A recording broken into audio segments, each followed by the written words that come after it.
rangka menyatukan seluruh komponen masyarakat adat di wilayah Kero dan memantapkan semangat kehidupan adat istiadat, maka Dewan Adat Kero melaksanakan konferensi 5 Dewan Adat Kero. Konferensi Dewan Adat Kero mengusung tema tegakkan hukum adat dalam menjaga hak dan potensi adat Kero.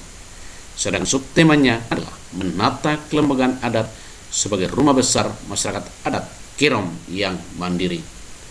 Sebagai pimpinan sidang konferensi 5 Dewan Adat Kero adalah Yakunias Wabra yang adalah Ketua Dewan Adat Mamta Tabib. Kegiatan tersebut dilaksanakan di Gedung Pramuka Arso Swakarsa, Distrik Arso sejak 31 Mei 2022 hingga 1 Juni 2022. Terpilih sebagai Ketua Dewan Adat Kero yakni Yakobus C. Mekawa. Yang ada di Kero dikerjakan dan mana yang harus kita dorong ke pemerintah untuk menindaklanjuti apa yang kami sampaikan. Mengajukan program kita tahu sampai sekian, tapi kalau hari seperti ini percuma.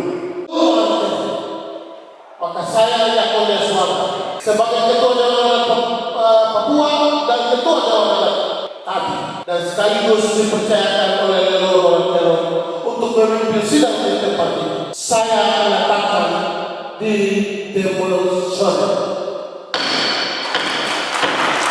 Memberikan kita kekuatan bekerja dan bekerja. Kerja apa yang saya kerja, maka pekerja yang satu harus dikasih ke dia.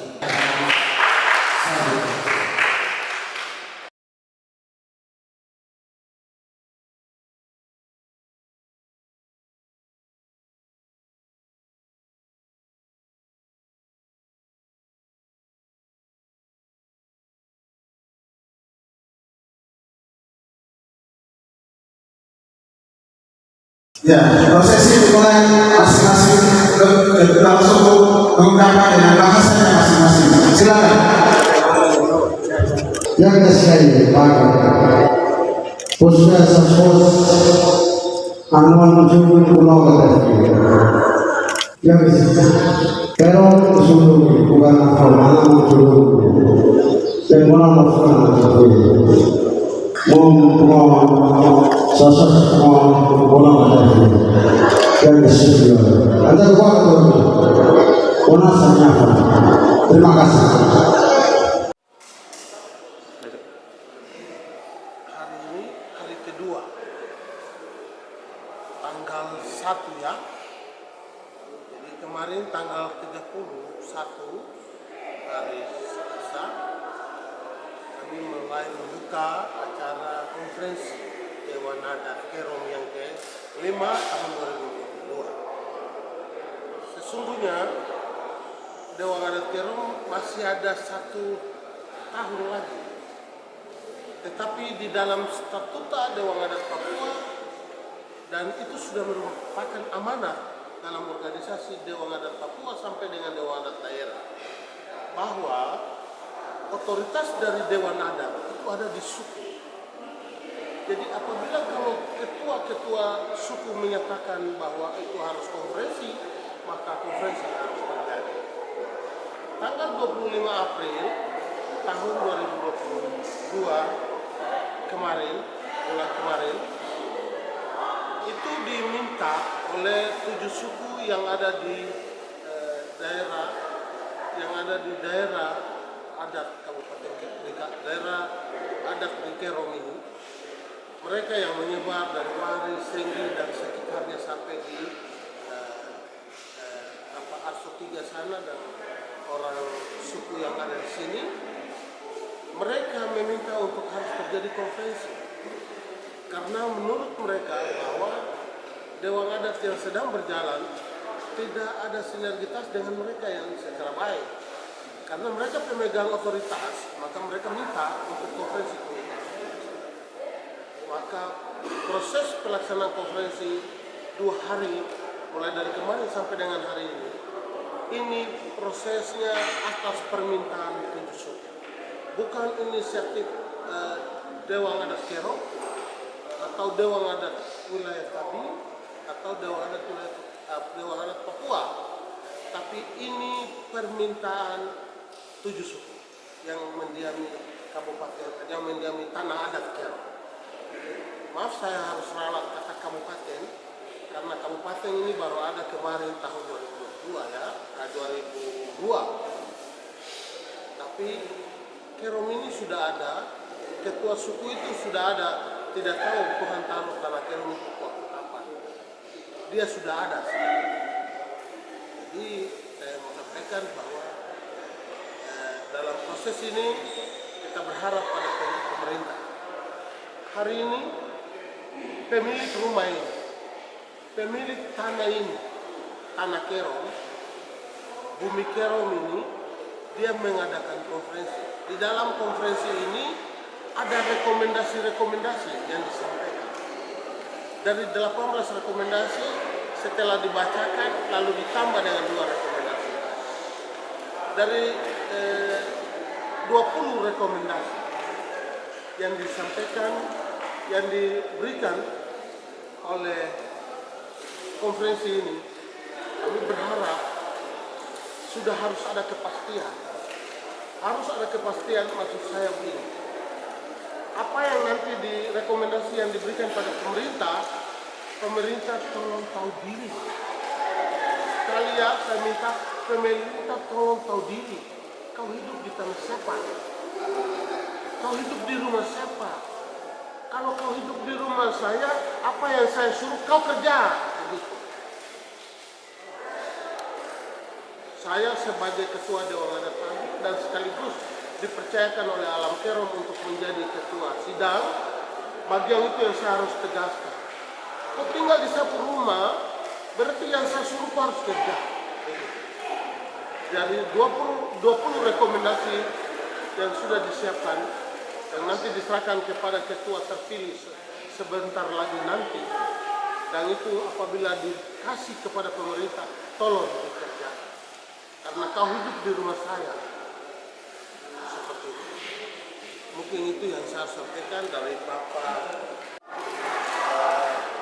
Wakil Dewan Adat Kerom. Saya sekretaris Dewan Adat Kerom yang baru saja didemisir.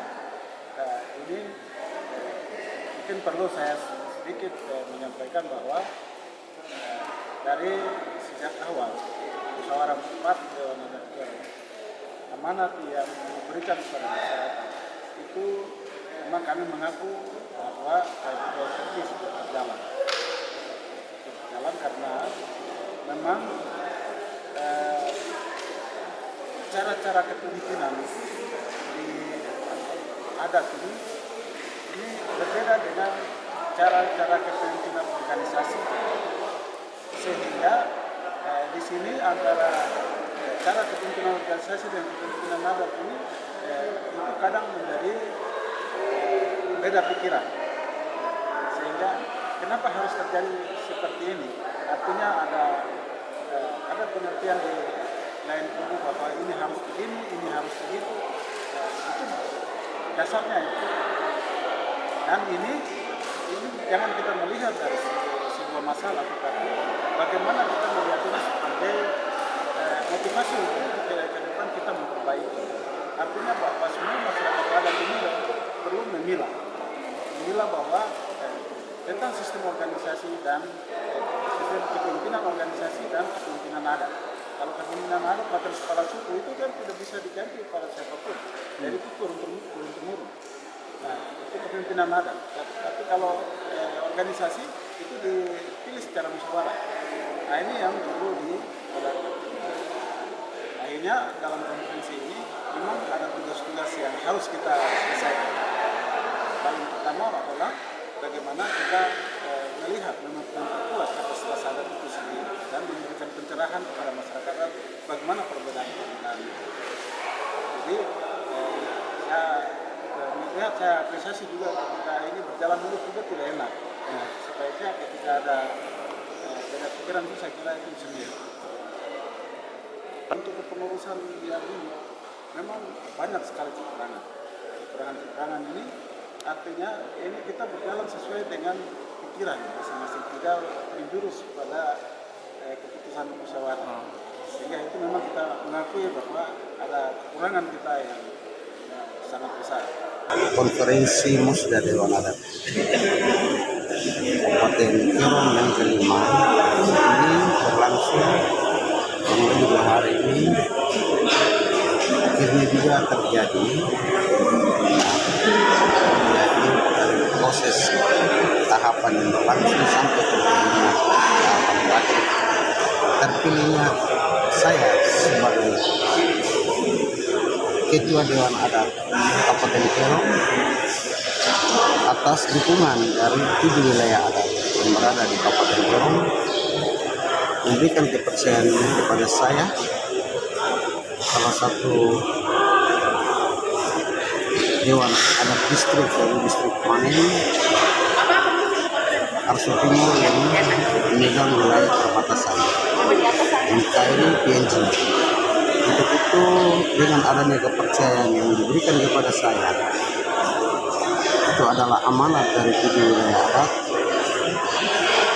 yang diberikan untuk melaksanakan penataan wilayah adat, penataan manusia, masyarakat adat asli Kabupaten Kirong, juga masyarakat Nusa Bangsa yang ada sebagai warga masyarakat Kirong. Itu adalah tanggung jawab kami untuk menata dan melindungi, lalu melaksanakan kerjasama, ya, baik program adat bisa bersinergitas dengan pihak pemerintah Kabupaten Kirong demi terwujudnya kesejahteraan masyarakat Kabupaten Kirong, karena Kirong ini berada juga di salah satu wilayah perbatasan yang harus tanggung jawabnya itu berat menyangkut keamanan kita dengan bersama. Nah, itu harapan kami, baik program ya, sesuai dengan rekomendasi dari komisi-komisi yang sudah terprogram. Dengan kemampuan kami akan melakukan setiap tahapan. Nah, program mana yang menjadi prioritas untuk masyarakat sesuai dengan situasi daerah, kami akan berusaha untuk melaksanakan. Karena itulah harapan masyarakat. Nah, memang pada dasarnya masyarakat Kirong ini, kami berusaha supaya Kirong ini harus beda dengan daerah-daerah lain, tidak boleh terprovokasi, tidak boleh tergiur dengan situasi keamanan. Kalau semua itu stabil, segala bentuk pembangunan yang dijalankan di wilayah kami tetap berjalan dengan baik. Itu harapan kami masyarakat Kirong. Mungkin itu yang dapat saya sampaikan, bahwa dengan kepercayaan ini saya akan mencoba untuk melaksanakan penataan masyarakat adat Kirong dengan wilayah adat Kirong yang selama ini masih dianggap berantakan, sehingga banyak kendala juga yang pihak pemerintah menemukan. Itu adalah tidak ada masyarakat adat dengan tokoh adat yang membangun komunikasi dengan pihak pemerintah, sehingga ini yang mungkin dengan adanya terpilihnya saya ini akan saya berusaha untuk menata wilayah adat khususnya dari Sekamto, Alang-Alang Raya sampai di Towe.